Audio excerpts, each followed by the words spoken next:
자, 그러면은 이제 오후 강의를 다시 또 시작하겠습니다. 자, 그 다음에 그 오전에 연이어서 방금 전에도 질문이 좀 나왔었습니다. 자, 선행개발하고 관련해서는 그럼 어떻게 하느냐? 선행개발하고 관련해서는 신호인자를 조절해야 됩니다. 신호인자. 그래서 신호인자하고 노이즈 전략을 잘 짜야 됩니다. 그래서 향후의 제품 개발하고는 상당히 신호인자의 수준이 좀 상당히 그 연관이 깊다. 그렇게 보시면 되고요. 그래서 여기 나와 있다시피 신호인자의 수준은 이 범위는 현재 제품 물론이고 장래 기술을 이용하여 개발할지도 모르는 미래 제품의 범위까지 포함을 하면 좋습니다. 자, 예를 들면은 반도체의 공정에 관한 스미터모 사례 연구에서 보면은 이 마스터선 깊이가 이 신호인자로 줬을 때 Y는 제품 선 넓이로, 그래서 이때 보면 엔지니어들이 차세대 제품을 개발하기 위해 가지고 이 신호인자를 줬습니다. 그래서 이렇게 하다 보면은 현재 우리 기술의 한계점도 알게 됩니다. 우리 기술의 한계점은 현재 여기까지가 한계다. 도 알게 된다 이 말입니다. 그래서 이 M1을 상당히 여러 수준에 의해서 잡았죠. M1, M2부터 해가지고 상당히 여러 수준에 대해서 잡았습니다. 그래서 이 신호인자를 변화를 시켜가면서 향후에 기술도 개발할 수가 있다. 그렇게 보시겠으면 되겠습니다. 근데 노이즈 인자에 대해서 여러 가지 뭐 질문도 많이 하시고 하시는데 아마 실감이 잘 나지 않으실지 모르겠지만 노이즈 인자를 알고 있는 경우와 현재 알고 있지 못하는 경우가 약간 좀 달라요. 그래서 그에 대해서 설명을 드리도록 하겠습니다.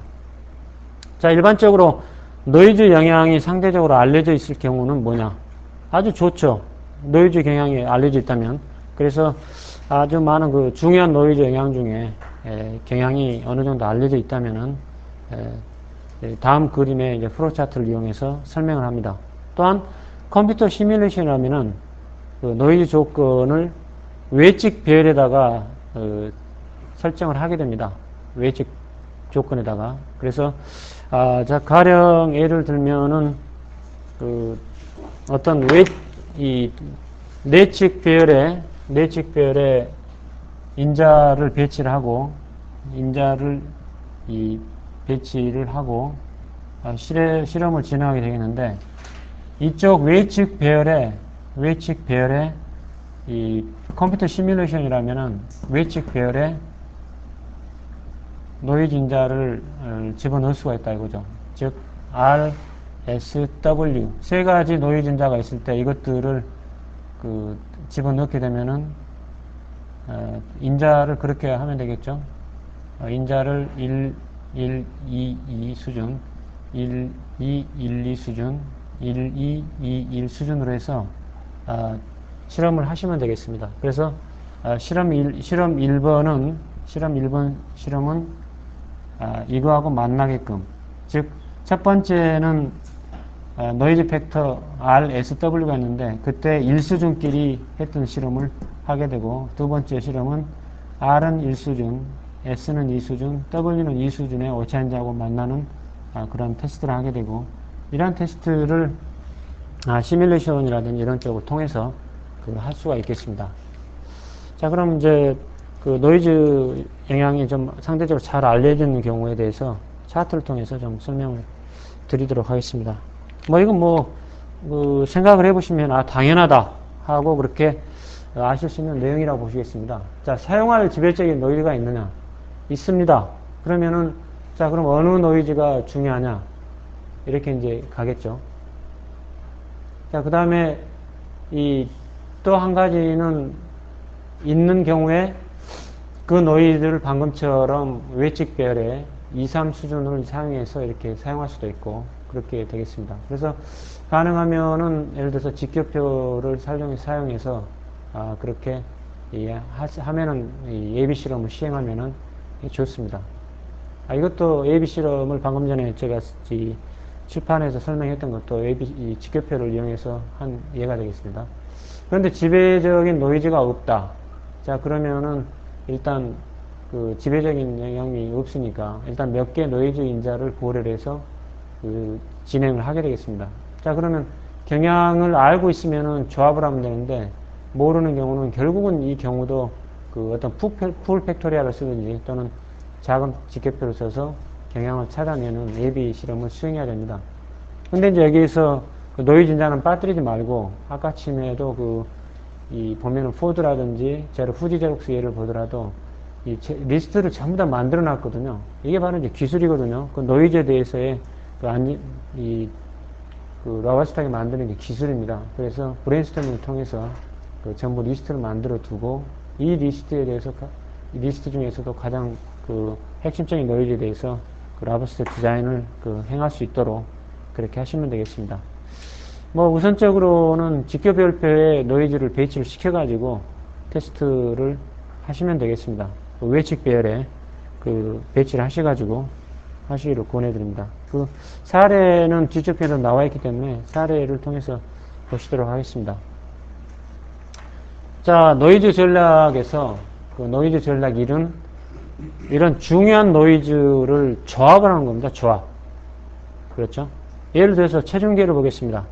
목욕탕에 갔는데 체중을 달아보니까 Y는 일단 측정한 체중인데 N을 우리가 노이즈라고 그랬을 때 이 노이즈의 조합을 이용하는 겁니다. 즉 체중이 작아지는 노이즈 조건이 뭐냐, 또는 체중이 크게 나오는 노이즈 조건이 뭐냐에 대해서 조사한 예가 되겠습니다. 그래서 이건 이제 노이즈를 조합한 거죠. 카펫 위나 또는 중심에서 이렇게 벗어난 체중 또는 기울어진 저울, 이러면은 적게 나온다 이거죠, 체중이. 그게 이제 이 조합을 한 거겠죠. 이게 조합을 했더니 체중이 적게 나오는 노이즈 조건이 되겠고, 또는 마루 위, 딱딱한 마루 위라든지, 또는 이 저울 중심으로 가까이 가서 잰다든지, 또는 기울어지지 않은 저울을 사용한다든지 하게 되면은 체중이 커지는 그런 노이즈 조건이 되겠습니다. 그래서 이러한 것들 두 가지를 써서 이 실험을 진행해야 되겠죠. 그래서 이 예가 노이즈를 일단 조합하는 예가 되겠습니다. 그래서 노이즈를 말씀드리면 간단하게 그냥 노이즈가 아니고 조합 오차인자를 말하는 겁니다. 조합 노이즈를 말하는 겁니다. 그래서 그렇게 이해하시기 바라고, 연료 펌프도 마찬가지입니다. 이 포드사에서 개발한 연료 펌프를 보시면 자동차 연료 펌프가 공급하는 연료 유량이 이 Y가 되겠습니다. 이거에 따라서 출력이 달라지기 때문에. 그런데 여기서 노이즈 조합은 뭐냐, 연료 유량을 작게 하는 거하고 크게 하는 노이즈 조건을 조합을 한 겁니다. 즉 어떤 연료, 그 다음에 어떤 연료 온도, 그 다음에 압력, 이것들을 연료 유량을 작게 해주는 노이즈 조건을 찾고 크게 해주는 노이즈 조건을 잡아서 이것들을 조합 노이즈로 만들어서 테스트를 하는 게 훨씬 걔가 라버스트하게 된다 이 말입니다. 또한 복사기에서 종이 이송 장치를 보면, 자, 노이즈 조합을 봤을 때 보면은 잘 이송이 되는 거하고 안 되는 거하고 그렇게 구분해 볼 수가 있겠죠. 자, 롤러를 보면은 오래 썼다든지 또는 종이가 무겁고 그 다음에 매끄럽다든지 이러면은 잘 이송이 안 된다 이거죠. 그래서 이것은 종이가 움직이는 속도를 느리게 하는 N1은 느리게 하는 조합 오차인자가 되겠고, 아주 새로운 롤러에 그 다음에 가볍고도 거친 종이다. 그러면은 종이를 빨리 이송시킬 수 있겠죠. 종이를 잘 이송시킬 수 있는 노이즈 팩터가 N2가 되겠습니다. 그래서 이 조건으로 실험을 진행을 하는 게 좋은 복사기를 종이 이송 장치를 만드는 그런 실험이 되겠습니다. 자, 예를 들어서 그 다음에 전략2는 노이즈 인자가 이런 조합 오차인자가 없고 한 개만 있을 때는 어떻게 하냐. 그러면은 이때는 예를 보게 되면 NC 머신의 절삭 가공이 있겠습니다. 이때는 이제 재료 경도 하나만 고려를 한 거죠. 즉 절삭 가공 후의 치수는 연한 재료와 그 다음에 강한 재료를 썼을 때 어떻게 나오느냐를 본 겁니다. 그래서 이때는 이제 재료 경도가 하나의 오차 인자로서 이용이 된 거죠. 또는 열 처리 후의 타일 치수는 뭐냐. 타일 두께가 가마 안에서의 위치에 따라 다른다는 거죠. 그래서 이때는 노이즈 인자가 위치라 이거죠. 그래서 각 이 안쪽이라든지 뭐 오른쪽, 바깥쪽, 왼쪽 이런 위치에 따라서 어떤 타일 두께가 바꿔지기 때문에 이것은 위치가 그 하나의 노이즈 인자로서 그렇게 인정받은 경우가 되겠습니다. 시로수는 최소 7개나 돼야 되는 거죠? 이때는 7개라는 뜻이죠. 그죠? 그래서 보게 되면 저희들이 기술 개발할 때 뭐 아까쯤에 저희가 뭐 얘기로 한 큐에 끝낸다 뭐 이런 얘기를 했습니다만은 어느 정도 산고가 필요하다 이 말입니다. 뭐 한두 번 실험해가지고 이게 엄청난 기술 개발이 얻어진다 그런 건 실상 없습니다. 실은. 그죠? 어느 정도 실험을 진행을 하고 이래야만이 좋은 실험 결과를 얻을 수가 있는 거죠. 그죠? 그래서 이 경우도 보면은 돈을 안 들이고 50만 달러라는 거금을 안 들이고 현재 조건에서 약간 이렇게 수정을 하면서 저 좋은 타일을 만들기 위해서는 그만큼의 실험은 감수를 해야 되는 거죠. 이 정도 실험을 감수 안 하고 그 어떤 좋은 기술 개발을 할 수 있겠다 하는 것들은 좀 어렵다 이거죠. 자, 그래서 여기에서는 이 정도의 실험을 해주고 예를 들어서 그렇습니다. 타일이 뭐 오른쪽 왼쪽 차이가 없었다. 그럼 여기에서는 오른쪽 왼쪽의 위치 오차는 빠지는 거죠. 당연히. 근데 워낙 여기에서도 영향이 있었기 때문에 집어넣은 거죠. 집어넣어가지고 테스트를 한 거라고 볼 수 있죠. 자, 그 다음에 2개 이상의 노이즈는 얼마냐. 뭐 그렇게 해석할 수 있냐. 결국은 직격표를 이용해서 풀 팩토리얼로 만든 다음에 그 다음에 이거에 대해서 예비 실험을 할 수밖에 없어요.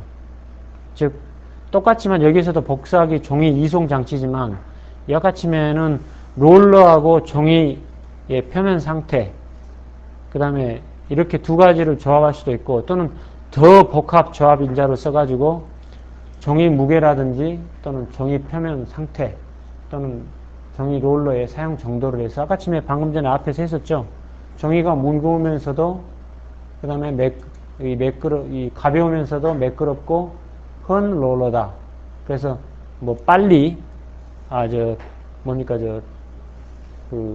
이송 속도를 늦게 한다든지 빠르게 한다든지 이걸 조합을 해가지고 방금 전에 이용을 했잖아요. 그러니까 이 경우는 상당히 그 조합 오차 인자가 2개 이상으로 했을 때는 이와 같은 매트릭스를 꾸미게 되면 되죠. 이와 같은 직교표를 만들어 가지고 이걸 외측 배열에다 집어넣어 가지고 시행을 한다 이 말입니다. 외측 배열에다 집어넣어 가지고 그래서 결국은 이런 그 외측 배열에다가 이 배치하는 게 상당히 좀 고려를 좀 잘 해야 되는 점들이죠.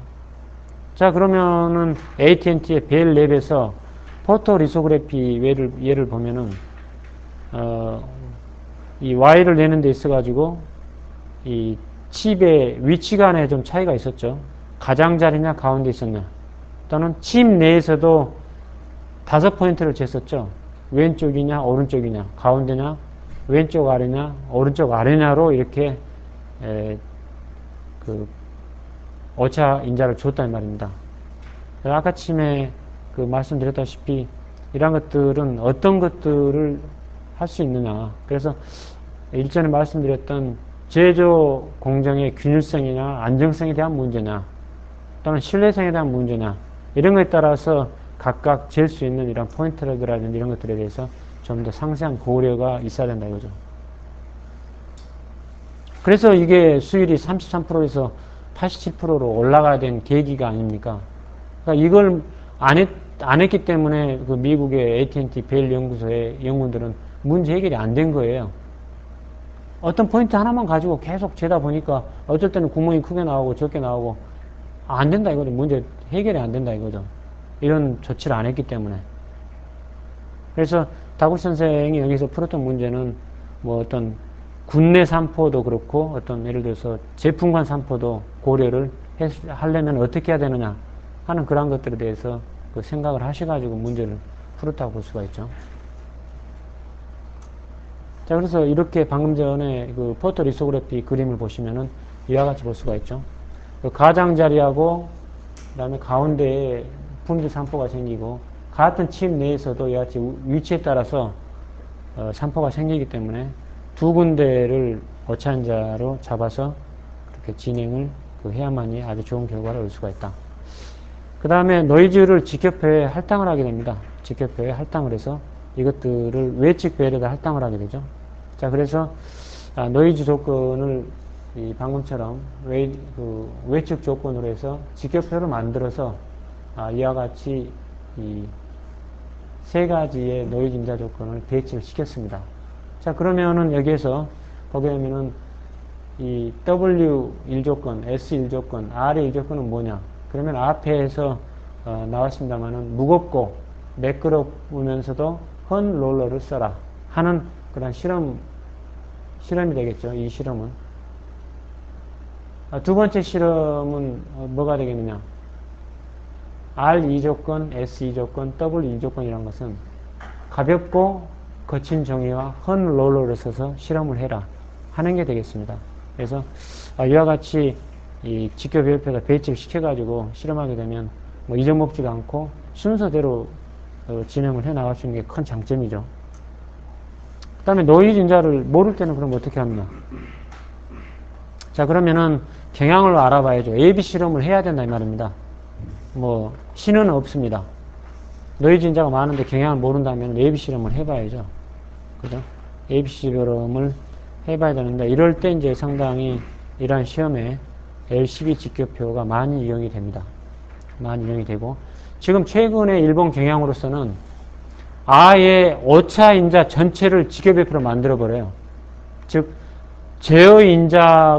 어떤 제어 인자가 이 주효과 인자나 영향을 많이 미치는 인자나 하는 것도 물론 실험의 대상이 되지만 최적화 설계의 대상이 되지만 어떤 신뢰성 측면이라든지 어떤 라버스트한 강건성 측면에서 오차 인자를 뽑아가지고 그것들을 직교배열표로 만들어서 실험을 해버려요. 아예. 그 실험 조건에서는 과연 걔가 어떻게 반응을 할까 해서 보게 되면 저희들이 지금까지 해왔던 것들은 설계인자를 설계 변수를 여기다 배치시켰는데 이번에는 여기에다가 오차 인자를 그대로 배치시킨다 이거죠. 오차 인자를 배치를 시켜가지고 이것들이 과연 이 직교별표상에서 이걸 오차 인자를 꾸렸을 때 걔가 어떻게 반응하는지를 본다 이거죠. 예를 들면 걔가 이걸 했을 때 오차 변수를 직교표로 해가지고 실험을 했을 때 어떤 고장나는 간격이 어느 정도 되느냐 MTBF를 측정을 하는다. 이거에 대해서 MTBF를 측정해서 이 특성을 처리를 한다 이거죠. 망대 특성으로 처리한다든지 이래가지고 이 오차 조건을 선정을 하는 거죠. 또는 여기 목적은 뭐냐면 가장 빨리 고장 날 수 있게 하는 가혹 오차 조건이 뭐냐를 선택하기 위한 거예요. 대개 오차 조건을 여기에다가 이 직교배열표에다가 할당을 해가지고 테스트한다는 것은 무슨 의미가 있냐면 가혹 조건을 찾는 거예요. 이 개가 어떤 가혹 조건일 때 빨리 고장이 난다. 그것만 알게 되면 그 조건하고 표준 조건하고 테스트를 해가지고 비교를 할 수가 있죠. 얼마든지. 그래서 그런 테스트 조건을 요즘 많이 새로운 테스트 방법으로 이 논문 발표를 많이 하고 있습니다. 그래서 제가 알기로는 이제 니코의 복사기인데 회전하는 RPM이 한 10만 RPM 정도 되는 게 있더라고요. 10만 RPM 정도 되는데 그걸 빨리 고장나게 하는 방법을 찾는 실험을 이 오차 이 노이즈 팩터를 직교배열표에 할당해 가지고 찾아냈어요. 그걸 찾아내는 게 신제품 개발을 빨리빨리 할 수 있는 그 계기가 되는 거거든요. 그래서 이와 같이도 이용을 할 수가 있습니다.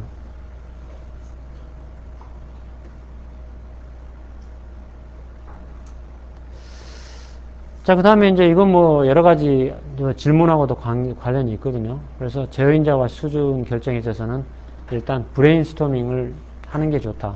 한 사람의 눈높이에다만 맞추지 말고 그 뭐 컨스턴트가 뭐 강요하는 것도 아니고 엔지니어하고의 어떤 브레인스토밍을 통해서 선정하는 게 좋습니다. 그래서 일단 다구치 박사는 L18 직교표를 사용을 강력하게 권장하고 있습니다. 그래서 미국에서는 L18 직교표를 이걸 쓰면은 상당히 돈을 많이 벌고 효과가 좋다. 그래서 미국에서는 이것보다 황금 배열표라고 합니다. 미국에서는 골든 어레이다. 이 황금 보기를 돌같이 하라. 이건 요즘 옛날 말이죠. 황금 보기를 금같이 해야지 잘 살 수 있는 거 아닙니까? 그래서 골든 어레이를 권장하고 있습니다. 왜? 재인자 간의 교작용이 모든 열에 균등하게 분배가 돼요. 교작용이. 그죠? 즉, 모든 열에 균등하게 배분된다는 것은 신경을 안 써도 된다는 거거든요. 교작용에 대해서. 그죠? 똑같이 들어가니까. 예를 들어서 제가 형제가 8명이 있는데 콩 하나씩을 다 콩알 하나씩 주면은 불만이 없죠. 그죠? 근데 장남이라 해서 콩 4알, 차남이라 해서 너 반쪽 뭐 이렇게 주면은 불만이 생기죠. 싸움이 나고 주먹이 오가고 그러죠. 교장도 마찬가지예요. 균등하게 각 열에다 배분하면 문제가 없다 이거죠. 전혀. 그 다음에 3수준 인자가 변곡점에 대한 정보가 있기 때문에 2수준보다 더 중요합니다. 그 다음에 실험수는 너무 방대해서도 안 되고 너무 적어서도 안 됩니다. 적절합니다. 제가 보기에는 L18이. 그리고 엔지니어들은 특성이 있어요. 계획을 딱 세워놓으면은 조금 안달하는 경향이 있죠. 빨리 진행이 돼요. 일단 계획을 해서 그 직교표까지 짜놓으면 곧바로 테스트를 진행할끔 되어 있습니다. 엔지니어의 습성상. 엔지니어의 습성이 좀 단순하죠. 일단 그걸 노리는 겁니다. 다음에 재인자를 가능한 많이 사용해야 됩니다. 재인자 8개면 여러분들이 곧바로 내놓을 수 있을 것 같지만 굉장히 많은 숫자예요. 재인자 8개라면. 그래서 많이 하면 좋을수록 획기적인 개선할 수 있는 기회가 굉장히 커진다 이겁니다. 굉장히 커진다 이거죠. 결국은 저희가 살아갈 수 있는 방법은 지금 중국 뒤통수 거좀 치려고 그러죠. 결국은 품질하고 빨리 개발해서 좋은 물건을 적기에 공급하고 개성 있는 제품을 개발하고 이런 것들밖에 없어요. 지금 중국 업체들이 눈을 안 뜰 때 좀이라도 더 앞에 나가는 게 제일 좋습니다. 자, 그래서 직교표 선정의 한 가지 방법입니다. 총 인자수 8개까지, 뭐 7개까지, 23개까지 이렇게 했는데, 일단 2수준 인자가 11개까지는 L12 직교표를 씁니다. L12. 아주 효과적이에요. 쓰시면은 굉장히 좋습니다. 그 다음에 8개까지는 그 2수준 인자 1개하고 3수준 인자 7개다. 그러면 L18을 쓰시고요. 또는 2수준 인자는 없지만 3수준 인자 수가 6개다. 6수준 인자가 대신에 하나다. 한 경우에도 L18을 쓸 수가 있습니다. 그래서 제가 이제 많이 썼던 것은 L12하고 L18하고 그 다음에 L8, L9 뭐 이제 그 사업부 요청에 따라서 그렇게 이제 많이 썼죠. 자, 직교표 선정은 일단 로버스트 설계 프로젝트에서는 가능한 한, 뭐 절대적인 건 아닙니다만 가능한 한 L12, 18, 36, 54 중에 하나를 선택합니다. 근데 이제 그 실험의 어떤 그 캐파가 있기 때문에 여기서 아마 거의 L18 정도에서 아마 끊어지지 않을까 싶고요. L4, 이건 L4는 비교 실험입니다. 좋은 결과가 안 납니다, 별로. 비교 실험이기 때문에. 최저가 실험이 아닙니다. 비교 실험입니다. 그래서 잘 안 쓰고요. L8, L9, L16, 27, 32, 64, L81은 가급적 피합니다. 그런데 이제 시그시그마에서는 많이 쓰는 게 L8 많이 쓰죠. L8이 하기가 쉽죠. 이수인 인자 3개 해가지고 뭡니까? 그 교작용 매트릭스 테이블 딱 구하고 그 다음에 노멀 플랫 그리고 그 다음에 유의 수준을 고려한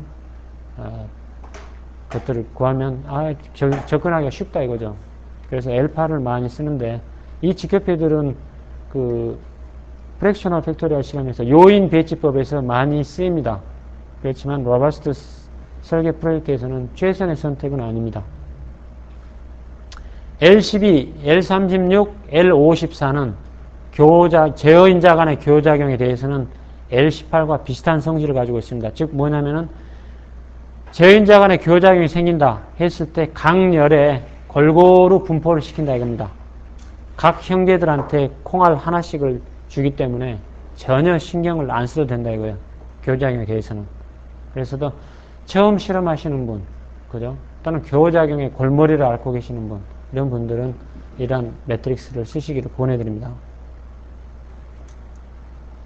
자, 그 다음에 L36과 L54는 컴퓨터 시뮬레이션에서 많이 이용이 되고요. 가능하면 모든 열들을 인자로 채우지만 반드시 그렇게 하지 않아도 됩니다. 예를 들어서 8개 인자 중에 뭐 한 3개 정도까지는 비워도 됩니다. 이것도 이제 보면은 이 L18이면은 8개 인자가 있죠. L18이면은 2수준 인자 1개에 3수준 인자 7개가 있어서 8개 인자가 있습니다. 8개 인자가. 자, 그럼 몇 개까지 인자를 배치를 시켜야 되느냐. 그런 문제 생기게 됩니다. 저는 이제 얘기 드릴 수가 있는 게 반 이상은 배치를 시켜라. 그렇게 얘기합니다. 반 이상은 배치를 시켜라. 그래야만이 실험이 신뢰성이 있게 된다. 저는 이제 그렇게 말씀을 드립니다. 즉, 5개 이상은 배치를 시켜야지 그 실험에 신뢰성이 있다 이거죠. 믿을 수 있다 이거죠. 어떤 분은 L18 쓰시면서 난 2개만 배치해가지고 할 거야. 좀 어려운 거죠. 왜? 오차 항들이 더 많이 있기 때문에 그것들은 좀 잘못된 실험이죠. 주요과 인자 항들이 오차 항보다는 더 많아야 되죠. 실험을 하려면. 즉, 이 경우도 이제 5개 인자라면은 오차 항이 3개의 인자이기 때문에 3개의 항이기 때문에 더 많죠. 그러니까 실험이 가능하다 이거죠. 어느 정도 믿을 수 있다 이거죠. 그렇게 하시고 필요하면은 언제든지 더미레벨을 사용한다. 더미레벨을 굉장히 많이 사용합니다. 아마 돌아가셔가지고 많이 사용할 수 있는 게 더미레벨을 많이 사용하실 거예요. 그 다음에 설명이 있습니다. 더미레벨은 뭐냐면은 어떤 우인자를 사용한다 이겁니다. 우인자를 이용을 해서 사용을 하기 때문에 많이 쓰게 돼요. 그래서 어떻게 보게 되면은 내가 다시 한번 실험을 해보고 싶은 인자가 있잖아요. 인자 수준이 있잖아요. 그랬을 때 많이 쓰는 거예요. 그죠? 그랬을 때 많이 씁니다. 그래서 이 뒤에 보면은 예를 들어서 L18을 이용을 가지고 하는데 2수준이 3개가 있고 3수준이 5개 있다 이거죠. 자, 그러면은 이걸 실험을 못 하느냐? 할 수 있다 이거죠. 얼마든지. 왜냐면은 BC를 더미 레벨로 이용한다 이거죠. BC를 우인자법을 이용을 해서 이와 같이 BC를 우인자로 해준다 이거죠. 자, 그래서 본래는 이와 같이 3레벨이 들어가야 되는데 이 B나 C나 3레벨에 들어갈 곳에 지금 2수준까지밖에 설정을 못하기 때문에 좀 더 한 번 더 실험에 반복을 해보고 싶은 부분들을 반복을 해준다 이거죠. 그래서 1수준을 더 반복을 해주고 싶다 그러면은 1수준을 대신 넣어주면 되는 거고, 그죠? 2수준을 반복하고 싶다 그러면 여기를 2수준을 반복을 다시 한번 변환을 시켜주면 되겠습니다. 그게 바로 의인자법이에요. 근데 이게 의외로 많이 쓰입니다. 하시다 보면은 재료비가 너무 많이 드는 경우도 있고 이런 경우는 의인자법을 쓸 수밖에 없어요. 그래서 이 방법은 이런 법이 있구나 하고 기억을 해 주시기 바라고요. 이제 반응표는 일단 제가 아까쯤에 많이 했었죠. 반응표는 구하시되 단지 의인자법이기 때문에 B, C의 수준을 어떻게 구하시면 되겠습니까? 본래 3수준이 들어가야 되는데 2수준이 들어갔기 때문에 1수준이 여기에서 보시게 되면은 1수준이 몇 개가 나오냐면은 여기에서 현재 여기에는 여기도 1수준이 있고 그래서 1수준이 12개가 나오죠. 그죠? 12개가 나오죠. 그래서 B의 원을 계산할 때는 어떻게 하냐면 B인자의 1수준 평균을 계산하려면 이걸 반복을 했기 때문에 본래는 6분의 이렇게 계산이 되지만은 12분의 계산이 그렇게 돼야 돼요. 그죠? 12분의 얼마 또는 이렇게 계산이 돼야지 맞는 거죠. 그죠? 지금 반복이 3수준을 없애고 1수준을 했기 때문에 1수준이 12번이 나오는 거거든요. 그렇게 해석을 해서 이 반응표를 정리를 하시면 되겠습니다. 그래서 여기는 이제 A인자, B인자, C인자는 2수준으로 배치가 되고 3수준은 없는 거죠. D부터 D, F, G, H는 이제 3수준으로 정리가 되겠습니다. 그렇게 보시면 되고요. 자, 그러면은 여기에서 자, 일단 이태근 씨가 1번을 한번 얘기해 보시죠. 1번. 최적 직계표는 뭘 쓰시겠습니까? 1번.